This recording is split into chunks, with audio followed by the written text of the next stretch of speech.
think I was saying earlier, it was an instinctive thing. So because I was so young, I couldn't really necessarily make up my mind about things. I just let things happen, and I think my parents really noticed that I was really into drums. So they just sort of helped me with that, bought me my first drum kit, got lessons for years on and off sort of thing, and then it just spiraled and kept going, and I kept playing. So yeah.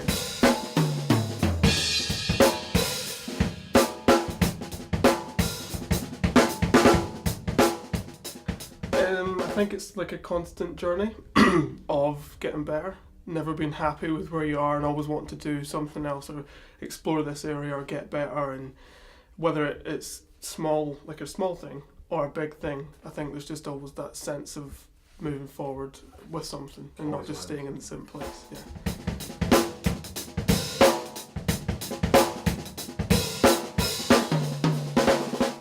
What bands when I first started?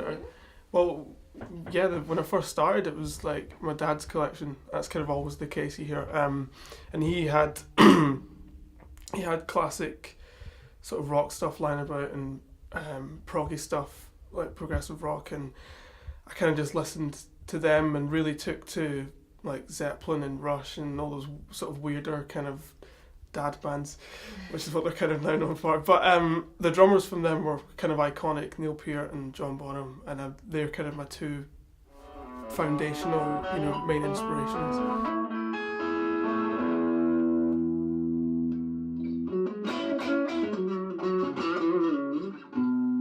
Favourite piece I've ever played? Oh, that's a big one. The one that first pops into my head is when I auditioned for ACM. I used a piece that we did in college when I was at Glasgow Kelvin, and that was a version of Red Baron by a drummer called Billy Cobham, and that was just really cool. Had a really cool feel. I really liked the backing track, so I used that, and that's kind of, so far I would say, in terms of enjoyment and technical things and just like a full piece. Yeah, I really like that one. Play that song. Well, I don't have a backing track to play. I've got one kind of extra hearing protection thing. Don't say you're fine, because you'd be like that. You flinch at everything. But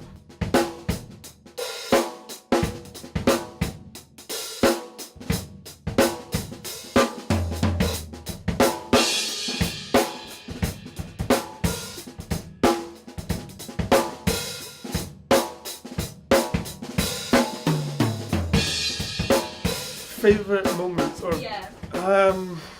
I'm just gonna say it again. Getting into ACM was one of them. Mm-hmm. That was really And good. what's ACM? The Academy of Contemporary Music. That's where I study, and I'm just up for the holidays. But it's in Guildford in England, so it's like from here to Glasgow to London sort of deal. So I just spend a lot of time there, and that's where ACM is, and that's kind of loads of big names went there, and you can look it up and stuff. But that's ACM's where I am, and getting in there because it's a real special place. Yeah. And it does a lot for the people that go there. So, getting in there was a special thing. I can't remember all the details, but around when I was about 13 or 14, when I was in high school, the drum tutor that was there, he put me up to play with 2 or 3 other drummers in a hall somewhere. I think it was the Hamilton Townhouse, and they used the big main hall, and we all played a piece each and then played a piece together. And I thought that was, because it was such a big hall and there was so many people there and it was with all the drummers, yeah, that was really cool. There were a couple of bits, yeah.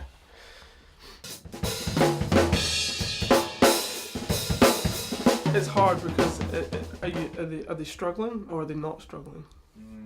Because if they're not struggling for inspiration, then that's fine, because they're doing their own thing. But if they're struggling for inspiration, then I might have something to say. Go for it.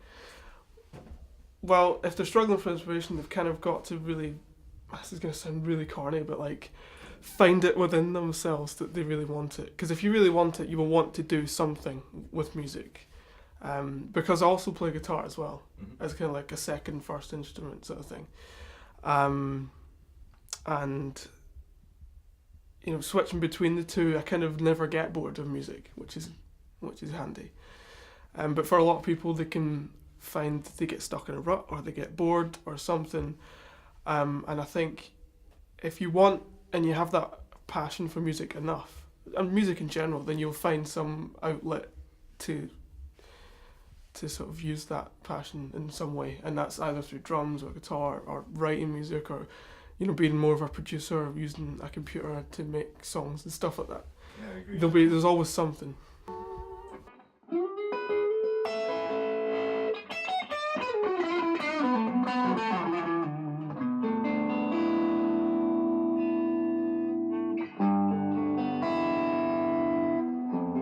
Music is so important because it is, at the end of the day, it's just expression. And when you said it was kind of like a second language, I think it is, because you're taking something from here and externalizing it out. And I really think that it's just like talking. It is. And so it's expression. And when you talk to people, you connect with them, and I think music is just another way of groups of people or people just to generally connect. And you know, when music says something about something or has a certain underlying message or tone or whatever, it will always relate to a certain group of people, or will always get even a few people or one person in a one particular place. And I think that's why music will never stop being important, because it really kind of, it's a communication thing, and it will just never not be important, I think.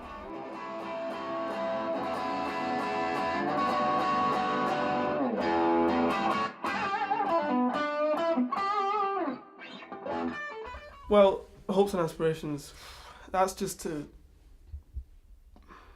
because obviously music is what I love doing, and everyone's dream is to make a living by doing what they love.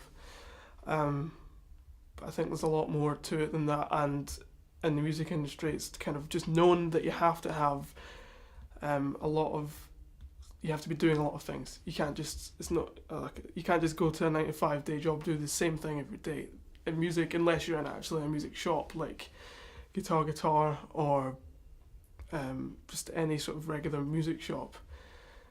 Unless you're doing that, there's not a lot of day jobs that sort of are just straight 9-to-5 with music. Because if you teach, there'll be days that the students can do, and it'll be at night, and it'll be on a Saturday, or there'll be gigs that you're playing, and they won't be consistent with the artists that you're playing with.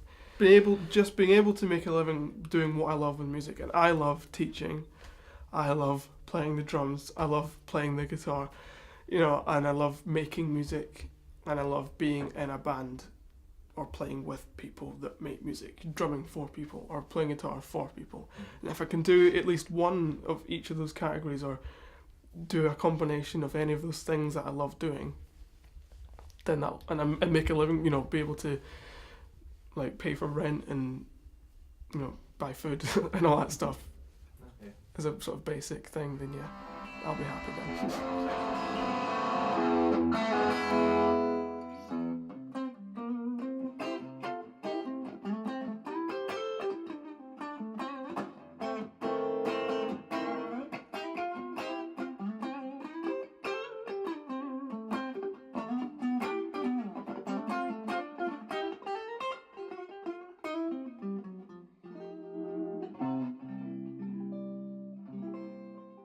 I eat drums for breakfast.